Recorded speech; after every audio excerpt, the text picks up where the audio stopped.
I got the idea to do this story while hiking the Appalachian Trail. I have never done the whole thing. I don't actually I don't sleep on the ground. So I do a lot of day hiking and then I go home at the end of the day and take a shower and sleep in a real bed. And that's my idea of a good time.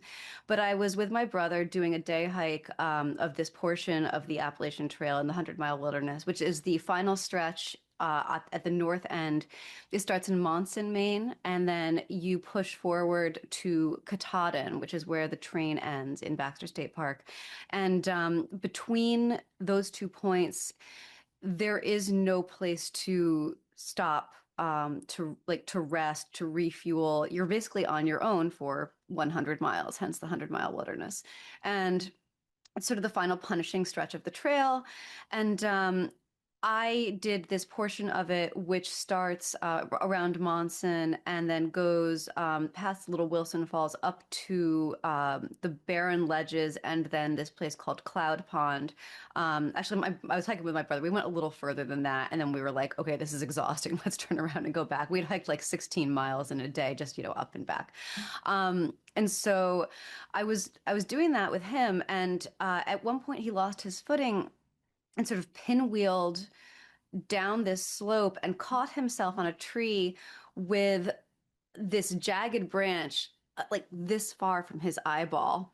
And he looked back at me and he goes, "Ah, there are a lot of really stupid ways to kill yourself out here." And I had this little light bulb moment and I said, or to kill somebody else and make it look like an accident.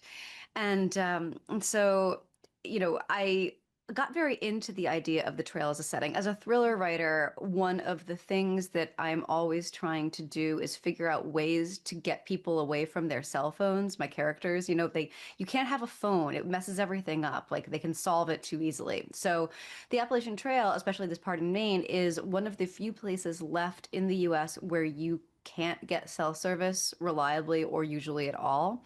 And so that was that problem solved. And then also it's a spooky place. It's probably less spooky now than it used to be, just as the area has gotten a little bit more developed. There are now places where I guess, you can like you'll see airplanes or maybe you'll hear traffic. But back in the day, Thoreau tried to hike the 100 Mile Wilderness and he found it absolutely terrifying. He felt like he was in a haunted place and he wrote about it. And so all of these things combined to make this feel like it was just really the right setting to tell a story like this. A doomsday prepper is somebody who is preparing for the end of the world, for like the end event, whatever that might be, whether it's nuclear holocaust or the zombie apocalypse, some kind of foreign invasion, some kind of pandemic. There's all kinds of ways for the world to end, and people are anxious to be prepared. And what that usually means is having a bunker, someplace secure. It means stockpiling non-perishable goods. Oftentimes it means stockpiling weapons. Most doomsday preppers do have guns for a very good reason. And yeah, it's just all about making sure that when everything ends, you are still there dancing in the ashes. And Emma's father in this story comes from the tech world where there's actually a great deal of overlap with doomsday prepping. And I was aware of this as a phenomenon and I got curious about it. So, in the course of researching this book, I talked to a man who had a foot in both worlds. He is a real life prepper, lives with his family I mean, not in a bunker, but in a place that could be a bunker in the event of the apocalypse. And I was asking him, why is there so much overlap between these two communities? And he explained to me that tech people are much more clued in than most to how fragile the world is, how much is just kind of held together with tin cans and string. They see all these weaknesses. That makes them very good at innovating in the technology space, but it also makes them very conscious of how easily things can fall apart. And so oftentimes they will divert a certain amount of their attention and their resources into prepping. And some of them get a little bit obsessed, and Emma's father is one of the ones who gets a little bit obsessed. Emma is my protagonist. She is, I don't actually know if I've decided how old she is. She's in her late 20s at the time that we meet her. She is a tech founder like her father, but she has demons, and we're not entirely clear what those demons are. What we do know is that they have tormented her to the point where, as we meet her at the first moment, we know that she has just attempted and failed to commit suicide. Um, as she is leaving the hospital, already thinking about how she might try again and actually make her attempt to take her own life stick this time, she's picked up in an Uber by Logan Grant, who says something to her on the ride home that makes her reconsider what she's been planning to do. She realizes that maybe there's another way forward, and that that way is a relationship with somebody who is willing to take control, to make all the decisions, to basically take the reins of her life so that she doesn't have to have any agency, because she's pretty convinced that if she's left to her own devices, she will make a mess of things. She will hurt something or someone. She'll hurt herself. And so she retreats into this relationship with Logan, who is a very controlling, some might say tyrannical person, very much in the tradition of, for instance, the husband from Sleeping with the Enemy, just to really take it back to the 80s. Really bizarrely obsessive about the cans in the pantry of all the things to fixate on. But, for somebody like Emma, who doesn't necessarily trust herself, who thinks that her instincts are dangerous, having a relationship with somebody who is willing to basically crush her into the tiniest possible cage and close the door, she sort of welcomes that. And that's what's going on with her as we meet her, and even as she begins this journey on the Appalachian Trail with her husband, Logan, and with Logan's ex-girlfriend, who is also Emma's close friend, Taylor. Well, Cognetti is the last name of somebody who I knew in middle school, and I always just liked it. It has a good mouthfeel.